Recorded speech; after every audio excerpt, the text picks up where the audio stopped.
Welcome back to Les Schwab Tire Center's Outdoor GPS, presented by Fisherman's Marine and Outdoor. Welcome back, everybody. Now we're going to switch gears with our Chevy Silverado Tech Tip of the Week. Okay, we talked about soft beads, hard beads, and there's no question that soft beads are the most popular bead to fish, at least here in the Northwest, for a lot of different reasons. First thing I'll say is your advantages of soft beads as opposed to a hard bead: neutral buoyant.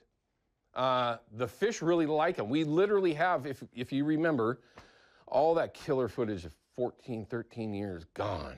Isn't that sad? It's sad. I wish I could tell the story. But the footage that we had with a steelhead biting a BNR soft bead at the time and literally chewing on the thing. That's why you fish a soft bead. Because you're going to get that miracle second. You're going to get that miracle 2 seconds of whatever it is, of that fish holding it before it goes, hey, Jesus, what is this? Okay? Because when they pick up a size 14 trout bead or a hard bead of any manufacturing size, they literally go, ah! Because eggs in the wild aren't hard, okay? So there's a trade-off.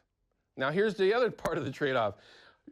Soft beads are very, very, very difficult to put together. Now I say that because there's just a lot of moving pieces, right? You've got T-stops, which I think are really the best thing that Brandon's come up with in so many different things. You can use them on all soft beads.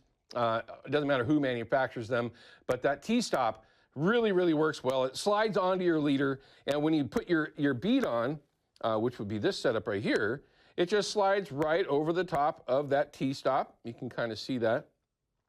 And it, in most cases, holds that bead perfect, right? Now, this one's actually rigged up with a loop that Mr. Votopoulos and Pro Escobedo showed here on the air, that they like to use the figure 8 loop knot, right? So there's actually a loop down here where you can remove the hook, and that knot actually stops that T-stop for the most part. I mean, sometimes if it gets ripped on hard enough, and generally that's with a snag, you know, not a fish, but generally a snag, you're trying to pop it off something, that T-stop will slide over the knot itself. Okay, that's part of the problem, is that you don't want these beads to end up down here at the hook. It's not fishing the way it's supposed to. It's just that simple. Now here's another way, still with a loop here, but with a 6mm bead that's been dropped down on top of the knot so that the bead itself can't go over it, right? Very, very good one, but yet still it will sometimes slide over the top of that knot. If there's enough pressure applied when it's on a snag and you really set back on it to pop it off or whatever it might be, then that bead ends up down at the bottom. See, that's the drawback. That's what all of us are trying to avoid when you're talking about bead fishing, is that bead ending up anywhere near the hook. Now, for me, I'm in the boat a lot, right? And if I'm free drifting in a sled and I'm one hand on the motor, one hand with a rod in my hand, I can't have, pop the bead off of a rock, the bead off of a rock, and have that slide down to the hook every time, because then I got to reel it in. I got to manually move it, and I've got a boat running up, going down the river. This is all stuff I don't want happening when I'm running the boat, okay? So that's why I like to fish hard beads, okay? And we've talked about this, and I'll show you again, but this is a size 14mm trout bead, hard bead, just hard plastic.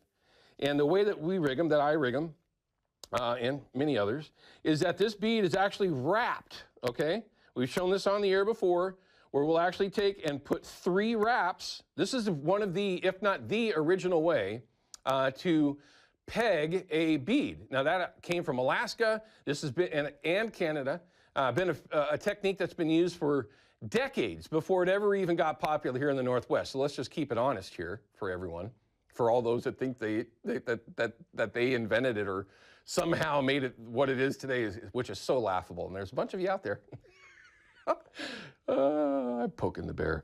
But yeah, a triple wrap or even 4 wraps is very, very popular, and that's the way it's been forever for trout fishermen, which is where this came from, up in Alaska. So it's just wrapped 3 different times, pegged solid. There's no way in the world this thing is going to move. And if it does move, your leader's shot. You just tie another one on and move on. It's just that simple. But this bead, hard bead, will not move. So it's no parts, right? There's nothing to use to assemble a good bead, hard bead setup. Now you can use the little toothpick looking things that are made out of plastic, But then same thing happens. It just slides right down to the hook and it's not fishing the way it's supposed to. Now, all of that being said, soft bead, dragging, like you're bobber dogging old school, dragging the lead along the bottom, truck and trailer, some would call it, and it's just bouncing along the bottom, that soft bead is an advantage, okay? It's an advantage. Where the advantage comes in with the hard bead is that it's negatively buoyant, and I like to fish a lot, especially low clear water, because that's the way it's been the last handful of years, is chandeliering, where that bead isn't actually following the lead. The lead's up off the bottom, and it's just dangling along the bottom. That's where that advantage is, because it sinks better. So again, hard beads, it's very simple to rig.